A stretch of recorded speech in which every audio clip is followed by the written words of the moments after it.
Nyah was just a little girl when her mother left this world, leaving her with nothing but memories and a heart full of sorrow. She had no choice but to live under the roof of her stepmother, Maisha, a woman who never saw her as family, only as a burden. From the moment Nyah's mother was gone, Maisha made it clear that she was nothing more than a servant in her own home. While Maisha's daughter, Ziva, was treated like a princess, draped in silk and jewels, Nyah wore rags, her feet covered in dust and bruises. Every morning, Ziva would wake up to a lavish breakfast, warm honey bread, fresh fruits, and milk so rich it left a sweet taste on her lips. Nyah, on the other hand, was given nothing but scraps, the hard, stale pieces of bread that even the dogs refused to eat. But hunger was not the worst of her suffering. It was the thirst that burned her throat, a thirst that Maisha refused to quench. While Ziva sipped on fresh juices from golden cups, Nyah was sent to the river, forced to drink from the same water where animals bathed and mud swirled in dark spirals. The first time she tried to take a sip from the well, Maisha caught her. With a cruel laugh, she grabbed a bucket of muddy water and poured it over Nyah's head. "You don't deserve this," she sneered, watching as the girl shivered, her clothes soaked in filth. Nyah said nothing. She simply wiped her face and walked away, her small hands trembling, her heart heavy with pain. She was just a child, yet she already understood that kindness would never come from the people around her. No one cared if she was cold, if she was hungry, if she was dying of thirst. But deep inside, something stronger than suffering grew within her, a silent promise that one day things would change. Nyah sat on the cold, hard floor of the kitchen, her stomach aching with hunger. The air was filled with the rich aroma of roasted meat, sweet fruits, and warm, spiced bread. Her mouth watered, but she knew better than to hope for even a single bite. Across the room, Ziva sat at the grand wooden table, laughing as she took delicate bites of juicy mango and tender lamb. Her fingers sparkled with gold rings, her silk dress untouched by a single stain. Every meal was a feast for her, a display of luxury, of everything Nyah would never have. On the other hand, Nyah's portion was the same as always: stale bread, too hard to chew without soaking it in water first.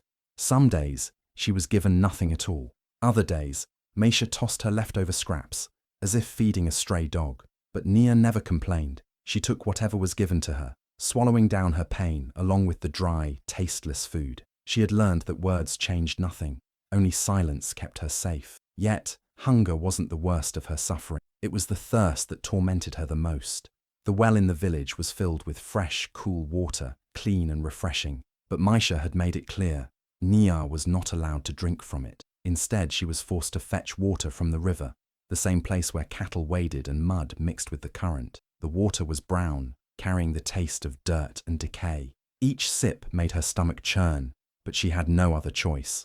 One scorching afternoon, as the sun burned mercilessly in the sky, Nyah's thirst became unbearable. Her throat was dry, her lips cracked from the heat. She had just finished a long morning of scrubbing floors, washing clothes, and fetching firewood. Her body ached, drenched in sweat. But Maisha's orders never stopped. Ziva had just finished her meal, wiping her fingers on a silk napkin before tossing it to the floor. Maisha smiled at her daughter, pouring her another cup of fresh juice, while Nyah sat in the corner, too exhausted to move. The sight of the cold drink made her desperate. Without thinking, she stood up and made her way outside, her steps shaky from exhaustion. The village well stood just a few feet away, the water glistening under the sun. No one was watching. This was her chance. Nyah reached for the wooden bucket, lowering it into the well with trembling hands. She could already feel the relief. Imagine the cool water washing away the dryness in her throat. Just as she lifted the bucket, just as she brought it closer to her lips, a sharp voice sliced through the air. "What do you think you're doing?" Nyah froze. The bucket slipped from her grasp, splashing water onto the ground. She turned slowly, her heart pounding. Maisha stood there, fury burning in her eyes. Nyah opened her mouth to explain, but before she could say a word, Maisha grabbed the bucket, filling it with water from the well. For a moment, Nyah thought, hoped, that she might show mercy. But then, with a wicked smile, Maisha lifted the bucket high above Nyah's head. "You are not worthy of this," she screamed.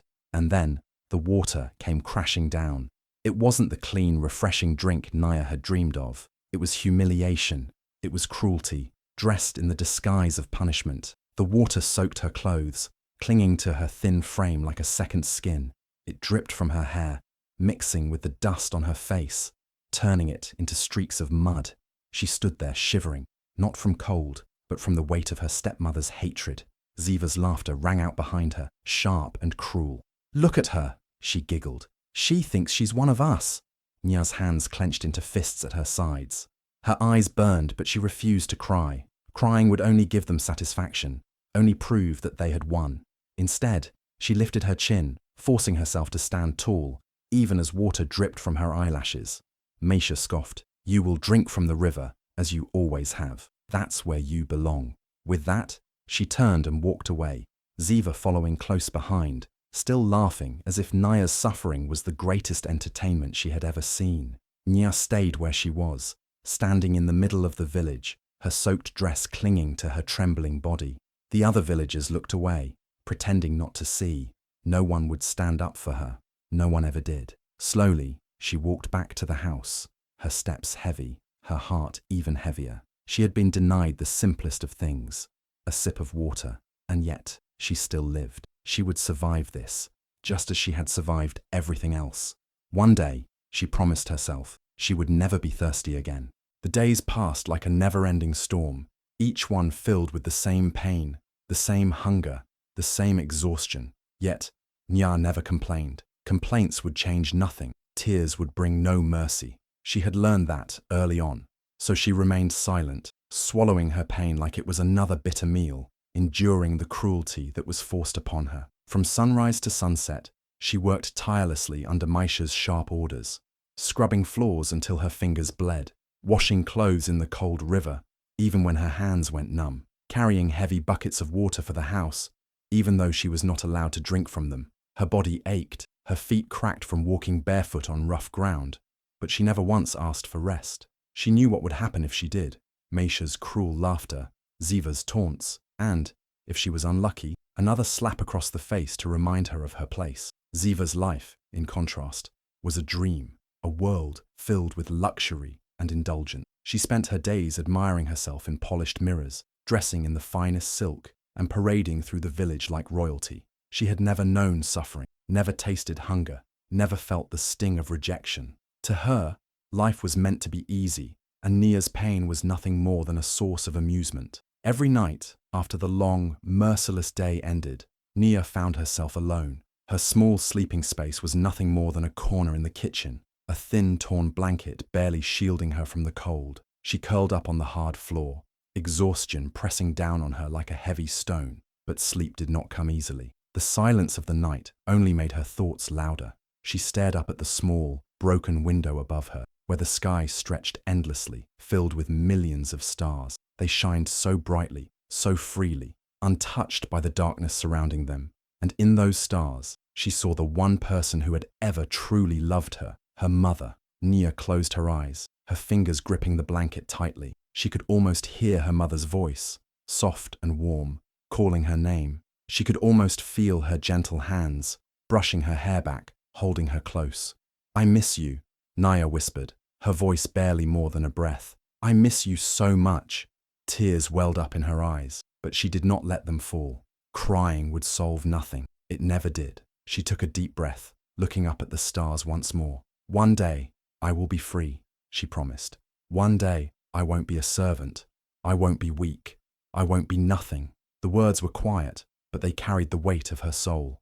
It was the only thing keeping her alive, the dream of something beyond this suffering. She did not know when that day would come. She did not know how, but she knew one thing for certain: she would not break. No matter how much they tried to crush her, no matter how much they made her suffer, she would endure. She would survive, and one day, she would rise. The sun had begun to set, casting an orange glow over the village, when an unfamiliar figure walked through the dusty paths.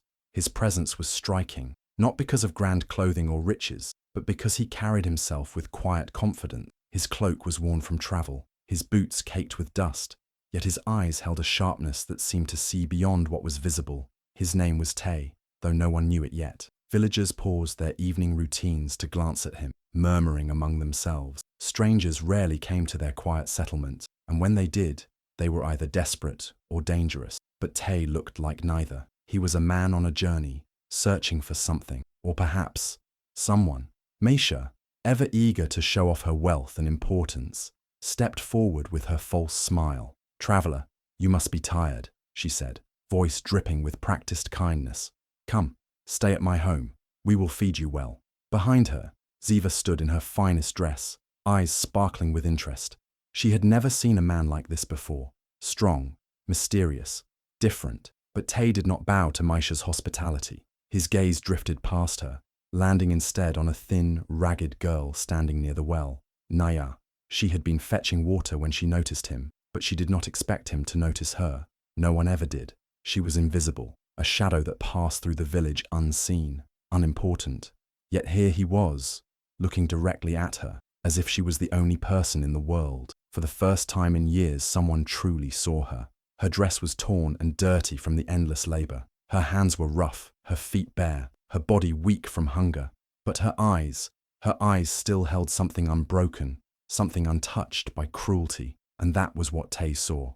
Meisha followed his gaze and immediately scowled. She stepped in front of Nyah, blocking her from view. "She is no one," Meisha said sharply. "Just a servant. Pay no mind to her."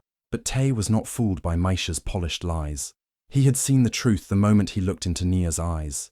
A girl beaten down, yet not broken. A girl treated as nothing, yet worth more than they could ever imagine. Later that evening, as the village settled into its usual rhythms, Tay found Nyah again. She was by the river, washing clothes with trembling hands, her reflection rippling in the water. He approached quietly, sitting on a rock nearby. "You don't belong here," he said. Nyah flinched, gripping the wet cloth in her hands. She had heard those words before, but they were always spoken with cruelty, as a reminder that she was unwanted. But Tay's voice was different. It was not mocking, nor pitying. It was certain. She looked at him cautiously. "I have nowhere else to go." Tay studied her for a moment before shaking his head. "You are stronger than they know." Nyah let out a short, bitter laugh. "I am nothing." "No," Tay said again, firmer this time. "They have made you believe that, but I see something else in you." Nyah looked away, unsure of what to say. No one had ever spoken to her like this. No one had ever looked at her like she was anything more than a servant. She wanted to believe him. She wanted to believe that she was more than this life of suffering. But dreams did not feed the hungry. Hope did not save the weak. Tay seemed to understand the battle in her heart. He did not push further. Instead, he simply said, "One day, you will remember these words." Then he stood and walked away, leaving her alone with the river, the stars, and the echo of his voice in her mind. The night was quiet, the village wrapped in darkness, but Nyah could not sleep. Tay's words echoed in her mind, stirring something deep within her. "You are stronger than they know." No one had ever said such things to her before. No one had ever looked at her as if she was more than just a servant, more than a forgotten girl. She lay in her small corner of the kitchen, staring at the ceiling, wondering what he had meant. Could it be true? Could she be something more? The thought both thrilled and terrified her. The next evening, when the village was settling into the familiar rhythm of supper and stories, Tay sought her out again. She was by the river, washing clothes, as she always was. But this time, when he approached, there was something different in his eyes. A purpose, a decision made. He sat on a rock near her, waiting until she acknowledged him. Slowly she glanced at him, her hands still scrubbing the fabric. "I have something to tell you," he said, his voice low and steady. "Something important." Nyah hesitated. No one ever had important things to say to her. No one except him. "I am not just a traveler," he continued. "I am on a journey to find someone worthy of great fortune and wisdom." She frowned, confused. "Why are you telling me this?" Tay leaned forward slightly, his gaze never leaving hers. "Because I believe that person is you." Nyah's hands froze in the water. She stared at him, her heart pounding. "Me?" she whispered, as if the word itself was too big to fit in her mouth. "Yes," he said firmly. "You." A bitter laugh escaped her lips before she could stop it. "You are mistaken," she said. "I am a servant, a girl who drinks from the river like an animal, a girl who sleeps on the floor. What kind of great fortune could ever belong to me?" Tay did not waver. "The kind that comes to those who endure, the kind that comes to those who refuse to be broken." Nyah looked away, gripping the wet cloth in her hands. She wanted to believe him, She wanted to believe in something more than this life of pain. But belief did not change reality. Tay seemed to understand her hesitation. He sighed, glancing at the sky, as if searching for the right words. Finally, he said, "Come with me, Nyah. Leave this place. Leave the suffering behind. I will take you far away from here, to a life where you will be seen, where you will have the chance to become something greater." Nyah's breath caught in her throat. The offer was impossible, unbelievable. Could she really leave? Could she escape this life and step into something new? But before she could answer, a sharp voice sliced through the night like a knife. "She will do no such thing." Nyah's blood ran cold. Meisha. She stood a few feet away, her arms crossed, her face twisted in fury. She had heard everything. For a moment there was silence. Then Meisha stepped forward, her eyes burning with rage. "You think you can take her?" she hissed at Tay.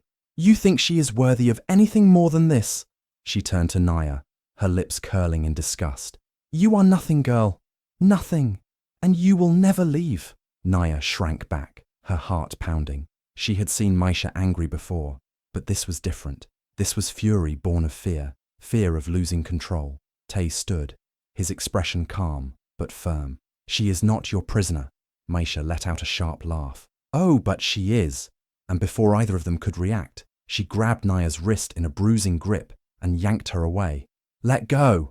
Nyah struggled, but Meisha was stronger. Years of servitude had left Nyah weak, her body too tired, too malnourished to fight back. Tay took a step forward, but Meisha's next words stopped him cold. "Take another step, and I swear she will suffer for it." Tay's jaw tightened, but he did not move. He could see the threat in Meisha's eyes, the promise of cruelty. He could not risk making things worse for Nyah. With one last furious glare at him, Meisha dragged Nyah through the village, her nails digging into the girl's skin. Nyah twisted and turned, trying to break free, but it was useless. Then, before she could even comprehend what was happening, Meisha threw open the door of the old storage hut near the edge of the village and shoved Nyah inside. The door slammed shut. Darkness. Nyah stumbled, her hands searching for the door, but before she could reach it, she heard the heavy sound of a lock clicking into place. She was trapped. Panic surged through her. She pounded on the door. "Let me out," she screamed. "Please." But there was only silence. She sank to the ground, her breath shaky, her heart hammering in her chest. Was this it? Was this how her story ended? Locked away? Forgotten? Never to see the sky again? Then she remembered Tay's words. "You are stronger than they know." And suddenly, the fear faded. This was not how her story would end. She would find a way out. She had to. The night was thick with silence, broken only by the distant howls of animals and the rustling of leaves in the wind. Nyah sat in the darkness of the storage hut, her knees drawn to her chest, her mind racing. Every time she closed her eyes, she saw Meisha's cruel face, the sneer of triumph as she locked her away. But she also saw something else. Tay's eyes, filled with belief, filled with hope. She would not let this be the end. A faint sound startled her, a soft knock, 3 short taps, then silence. Her breath caught in her throat. It was a signal. Someone was there. She pressed her ear against the wooden door. "Nyah," came a low whisper. "Are you awake?" Her heart leapt. "Elder Jabari." "Yes," she whispered back. "Step away from the door," he instructed. Nyah scrambled back, just as she heard the creaking of old wood, followed by the metallic click of a key turning. A moment later, the door swung open, revealing the shadowy figure of the village elder. His aged face was partially hidden under his hood, but his sharp eyes glowed with urgency. "Hurry," he murmured. "We do not have much time." Nyah didn't hesitate. She stepped out into the cool night air, her heart pounding. "How did you—" "There is no time for questions," Jabari said. "Follow me." He led her through the village, moving with the careful steps of a man who had done this before. Nyah kept close, her bare feet silent against the dirt path. The village was asleep, but every shadow felt like a threat. She held her breath as they passed Meisha's hut, expecting the door to burst open at any second. Finally, they reached the edge of the village, where Tay was waiting, his figure barely visible under the moonlight. Relief flooded his face when he saw her. "You made it," he breathed. Nyah nodded, but before she could speak, Elder Jabari placed a hand on her shoulder. "This is only the beginning, child," he said. "The road ahead will not be easy." "I don't care," she said, her voice steadier than she felt. "I want to be free." Jabari gave her a knowing smile. "Then go." and do not look back. With one final glance at the only home she had ever known, Nyah turned and followed Tay into the wilderness. The night was long, the journey endless. The deeper they walked into the forest, the more Nyah realized how unprepared she was. Twigs scratched her arms, thorns cut into her feet, and every rustling sound made her jump. She was exhausted, but she pushed forward, fueled by the promise of something better. As dawn broke, Tay led her to a small clearing by a stream. "Rest," he said. "We have a long way to go." Nyah collapsed onto the grass, her limbs aching. She had not realized how tired she was until she stopped moving. Tay knelt beside her, offering her a small piece of dried fruit. She hesitated before taking it, unused to kindness. The taste was sweet, filling her with warmth. "Thank you," she murmured. Tay studied her for a moment. "You are stronger than you think," he said. "But strength is not just about endurance, it is about survival." She frowned. "What do you mean?" "This journey is a test," he said. "If you want to leave your past behind, you must prove that you are ready for the future." Nyah swallowed hard. She thought escaping the village would be the hardest part, but now she realized her struggle was only beginning. The next days were brutal. The sun scorched her skin during the day, and the cold gnawed at her bones at night. Food was scarce, and every sip of water was a blessing. Her body ached, her legs felt like stone, but she never stopped walking. She had endured worse. She would endure this too. One night, as they made camp beneath a large tree, Tay handed her a small knife. "You must learn to defend yourself," he said. Nyah hesitated before gripping the handle. It felt foreign in her hands, yet something about it felt right. Tay showed her how to hold it, how to strike, how to block. "Fear is your greatest enemy," he told her. "Do not let it control you." She practiced every night, her movements clumsy at first, but improving with each attempt. The pain in her arms, the bruises on her hands, none of it mattered. She was learning. She was growing. Days turned into weeks. Nyah no longer flinched at the rustling in the bushes. She no longer hesitated when crossing a river. Hunger, thirst, exhaustion, they were her companions now, but they did not defeat her. One evening, as they walked along a narrow mountain path, a sudden storm rolled in. Rain poured down in heavy sheets, turning the path into mud. "Stay close," Tay shouted over the wind. But before Nyah could respond, the ground beneath her shifted. She slipped. The edge of the cliff crumbled beneath her, and she felt herself falling. "Nyah!" Tay's hand shot out, grabbing her wrist just in time. Her feet dangled over the edge, her heart pounding in her ears.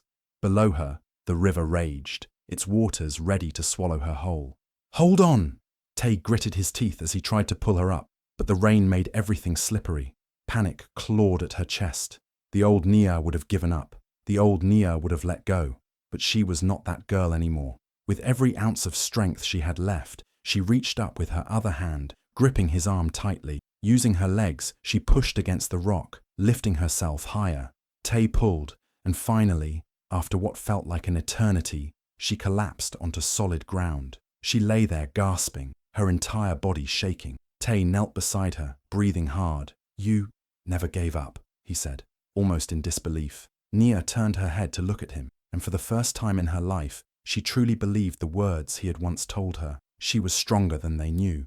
The journey had taken everything from her strength, her comfort, even the last shreds of doubt she had carried. Nyah had walked through fire, endured hunger, battled exhaustion, and faced her deepest fears. But now, as she followed Tay through the thick, towering trees, something in her heart told her she was close to something bigger than she had ever imagined. The forest thinned, revealing a valley below.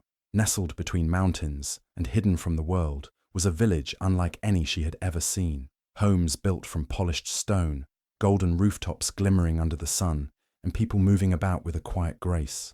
It was peaceful, untouched by the cruelty she had known all her life. Nyah stopped, her breath catching in her throat. "Where are we?" she asked. Tay smiled, the first real smile she had seen from him in days. Home. The word carried a weight she didn't understand.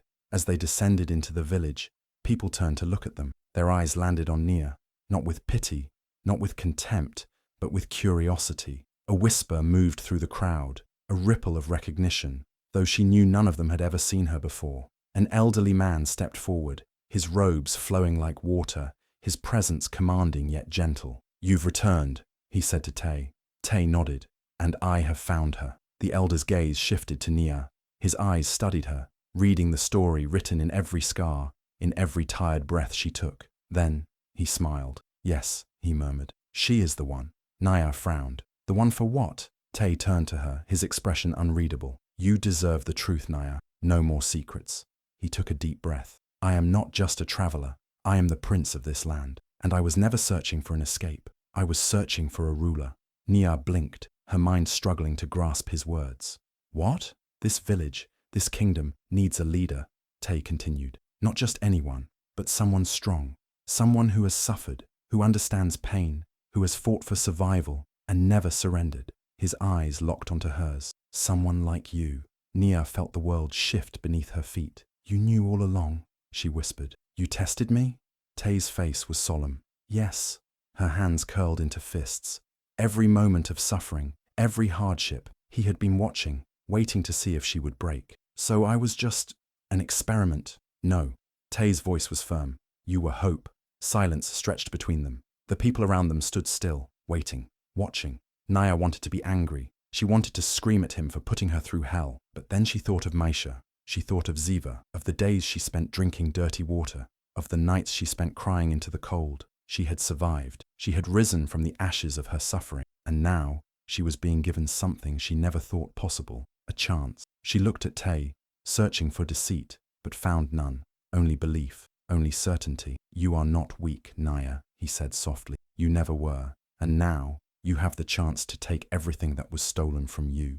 Not through revenge, not through cruelty, but by becoming something greater than those who tried to break you. Her heart pounded in her chest. The village, the people, the future. It was all in her hands. For the first time, she was not a servant. She was not a victim. She was something more. She took a deep breath, lifted her chin, and met his gaze with unwavering strength. What do I have to do? She asked. The elder smiled. You already have. Nyah stood before a golden pool, its surface so still it looked like glass. The village women surrounded her, their hands gentle as they unwrapped the tattered rags she had worn for so long. For a moment she hesitated, clutching the fabric against her chest. It was all she had ever known: poverty, suffering, humiliation. But then she let it go. Warm water enveloped her as she stepped into the pool, washing away the dirt of years spent in servitude. Every drop that touched her skin felt like a whisper of the past fading away. The scars remained, but they no longer told a story of defeat. They were marks of survival, proof that she had endured what should have broken her. When she stepped out, a robe of deep red and gold awaited her. The fabric was unlike anything she had ever touched, soft, rich, heavy with meaning. A young girl placed golden bangles on her wrists, while another braided her hair, weaving delicate golden threads through the strands. For the first time in her life, Nyah saw herself in the reflection of a polished bronze mirror. She hardly recognized the girl staring back, but she was not just a girl anymore. She was something more. Tay stood at the entrance of the temple, watching her with quiet approval. Are you ready? He asked. Nyah took a deep breath. I have been ready my whole life. The doors to the great hall opened, revealing the elders and leaders of the hidden kingdom. The moment she stepped inside, the whispers began. Not the cruel murmurs she had known in her stepmother's home, not the laughter of those who saw her as nothing. These whispers carried awe, respect, curiosity. She approached the high seat, the place where the ruler of this land was meant to sit, a seat she had never imagined for herself. Tay stepped forward. You have passed every test, Nyah. You have endured pain, but never let it harden your heart. You have known suffering, but never let it turn you bitter. That is why you are worthy. Elder Jabari, the wisest among them, lifted a golden crown. It was not extravagant, not dripping in jewels like something Ziva would have worn. It was simple, yet powerful, a crown meant for a ruler, not a tyrant. Kneeling before her, Elder Jabari held it up. Nyah, will you rule not with greed, but with wisdom, not with vengeance, but with justice? Will you carry the burdens of the people as your own? She thought of Maisha, of Ziva, of all the days she had suffered while they lived in luxury. The temptation for revenge flickered in her mind, but only for a moment. Then she thought of the starving, the weak, the unheard, those like her, who had been cast aside. I will, she said. The crown was placed upon her head. The room erupted in cheers, voices rising in a song of welcome. She was no longer a girl forced to drink dirty water. She was a queen, and her reign had just begun. The sun burned hot over the village as Maisha and Ziva stood at the marketplace, their fine clothes now tattered, their once proud faces smeared with dust. The stares they once welcomed as admiration were now filled with scorn. The villagers who once obeyed Maisha's every command now turned their backs on her, whispering words she had never expected to hear. "Look at them now," a woman murmured to her neighbor. "They made Nyah suffer for years, and now they beg like stray dogs." Maisha's hands trembled as she held out a wooden bowl, hoping for a handful of grain, a piece of bread, anything. But the people who once feared her cruelty now had no mercy. "This is what happens when you treat others like dirt," an old man scoffed. "You end up in the dirt yourself." Ziva, once draped in silk and jewels, now clutched a thin shawl around her shoulders, her stomach aching with hunger. She had never known real suffering before. She had always had the best food, the softest bed, the most beautiful dresses. Now, she felt the gnawing pain of starvation, the humiliation of being ignored. She reached out to an old friend, a girl who used to flatter her, hoping for kindness. "Please, just a little rice." The girl looked at her, eyes filled with disgust. "Did Nyah ever get a little rice?" Ziva's throat tightened. The answer was clear. Maisha tried to demand respect, to remind the villagers of who she was. "I was your leader," she shouted. "I gave orders in this village. You all listened to me before." A middle-aged woman carrying a basket of fruit stopped in front of her. "And what did you do with that power? You treated an innocent girl like a slave. You made her drink dirty water while your daughter lived like a queen. You never deserved our respect." With that, she walked away, leaving Maisha and Ziva standing alone, humiliated. Days turned into weeks, and their suffering grew worse. The house they once lived in, the grand home filled with fine rugs and golden lanterns, had been taken from them. The villagers refused to sell them food, refused to give them shelter. The same way they had turned their backs on Nyah, the world had now turned its back on them. One evening, as the sky darkened, Ziva sat under a tree, her arms wrapped around her knees. Tears streamed down her cheeks. "Mother," she whispered, "how did this happen to us?" Misha stared at the horizon, her face hard with resentment. "It's Nyah," she spat. "She cursed us. She left, and now look what has happened." Ziva was quiet for a long time, and then, in the smallest voice, she said, "Maybe we deserved this." Maisha's head snapped toward her daughter, anger flashing in her eyes. "Don't speak like that. We are better than this."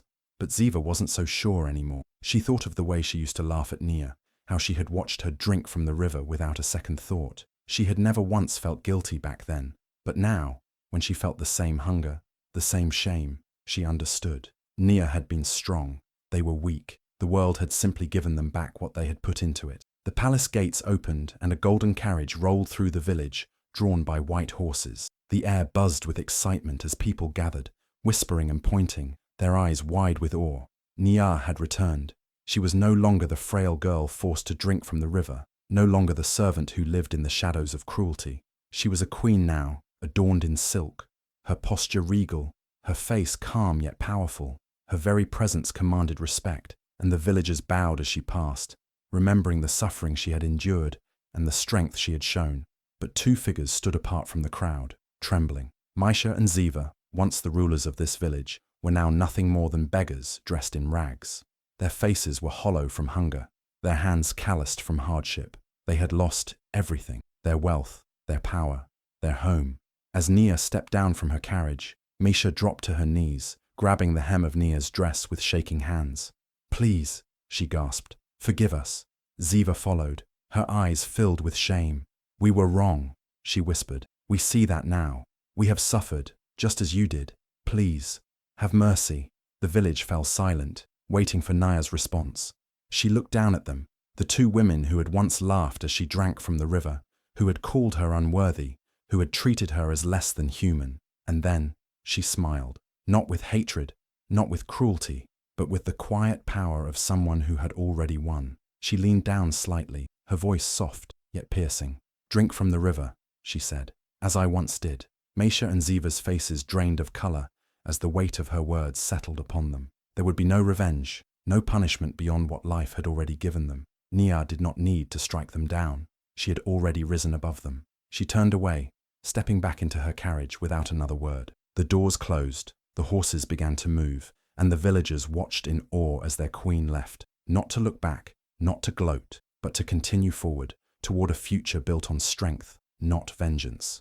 That was the true victory. If you've ever felt unheard, unloved or broken, know this: your story isn't over. Nyah rose from the pain, and and so can you. If you believe in strength over revenge, in rising above instead of sinking down, then stand with us, like, subscribe, and share, because someone out there needs to know they're not alone.